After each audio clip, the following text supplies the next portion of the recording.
انا هي فوق هي راعي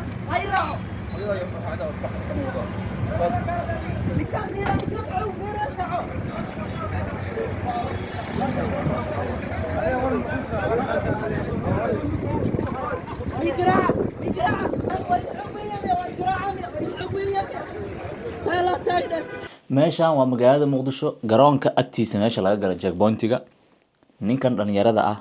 marka la dharbaaxaya u jeedid iyo hadalada quusta ah ee uu ku hadlayo waa mar furihii mootada uu isaga watay laga qaatay lana dhahayo mootada jidka uga dhex tag raac gaarigan isaguna uu leeyahay war sideen uga tagaa mootadeeda kadibna taas ayaa lagu dharbaaxeeyay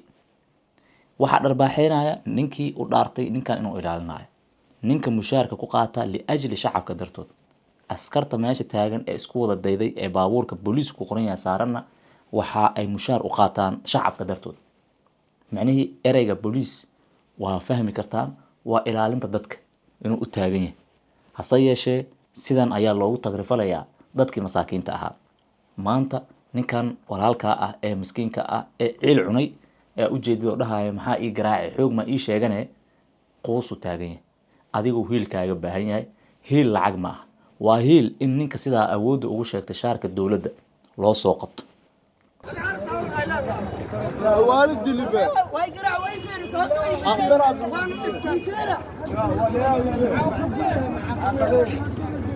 انا نبيسي ولا هذيك وتلف ولا قديمه معاودنا وتلف ويسير ما يسير هذا قري عسكري علينا waa hiil uu kaaga baahan yahay inuu xaqiisa helo dulmiga ku dhacay muwaadinka waa qaldami karaa si kasta oo muwaadinku u qaldan yahay laakiin ma aha micnaheeda in la ihaanaysto sharciga ayaa sareeya sax waay laakiin waa inuu sharciga maraa naftigiisa wixii u qoran oo ah ninka inuu wado la xaltamo la geeyo meeshii wixii lagu haystay laakiin in jidka lagu dhex dharbaaxiyeeyo uu isciilkaambiyo qofkii muwaadinka ahaa wax aada u xun waay haddii hadda dalkiisii sidan loogu dhex ihaanaysto ma filay banaanka ama qurbaha markuu imaado inuu nolol fiican oo gaara ka helayo may wadankiisii oo uu isaga lahaayaaba saan ugu dhiban yahay muwaadinku wuxuu u baahan yahay xaqiisa inuu helo sida u jeedin dadaa ku soo xoomay meesha Marwa Fertility Center waxa ay qiimo dhimis 30% ah kuugu sameynaysaa qalimada taranka ragga iyo dumarka haddaba ka faa'iideyso fursadan qaaliga ay ku sameysay xarunta rajada qoyska ee Marwa Fertility Center kala xiriir taleefanada shaashada kaaga muuqda dhammaantood waa nii jabeen waxay leeyihiin saan maxaa saan loogu galaa ninka dhalinyarada wuu hadlaa marka muuqaalku waa dheer yahay waa isla daawanaynaa sababta ugu weynna waxa waaye in ninka xaqiisa uu helo annaga askartaas ayaga wax dulmiyey ma ahay annaga uma soconina ayaga dulmino hadday wax dulmiyeen laakiin kama xishooneen waa u sheegaynaa muuqaalka oo dhammaystira isla daawan انا هي فوق هي راعي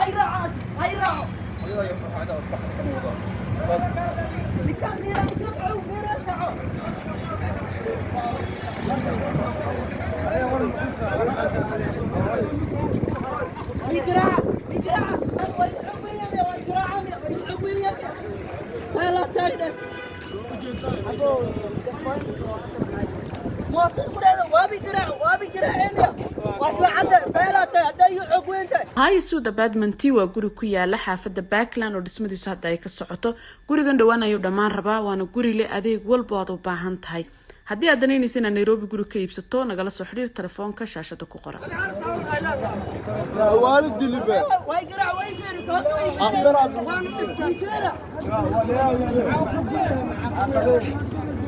انا نبيسي ولا هذيك وتلف ولا قديمه معاودنا وتلف ويسير ما يسير هذا قري عسكري علينا ميفيران وصحتها والله وانا كان دوبويا meel ka saar ugu faafeenaya dagaalan doofaaradaani هذه نكال فراب ما adi ninkaan la hadlooyaa كاميرا نقول لي ninkaan la hadlooyaa هذا اللي كان داير كاميرا دبان cid kuu ifinayso male cid kuu ifin haddaa wax kale u dalnayadaa sheeg ninkaana u ifinoyaa كاميرا دبان لي موبايل دمبو ninkaana u ifinoyaa ay waa gardarantaa walahi بس ترى bastira tahay adi nacalaa kugu yaal stupid afxuma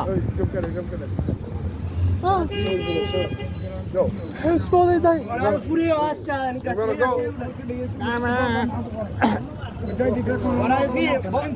بجد لما أقول فراغ هذا كرامه لكن مفارق جسمي ما لها قف جسمي ما لها وأوجع فريق هذا ده هذا مركز أنا ميقرع مر سودانيس سبيشاليست هوسبيتال waa isbitaalka ugu fiican dalkeena waxa uu ku guuleystay markii afraad u xiriir ah abaalmarinta isbitaalka ugu fiican dalkeena hadba aad minaad naftaada rabto haddii kalena xaan kuugu aalhe قراع اسمه يا لودا أنت تسيخ لسه خوش كان تقول الجهاز هو شيء بيصير مصدر وراسه يحريد لا يدان دبالة تايب إنه أحبط يورف تايدان توالي قال عندي جوال وأنت أدان تنتسكي ما تسكر شيء ناس كذا موتي قال اسكفديسا سنة وعايمية لوحة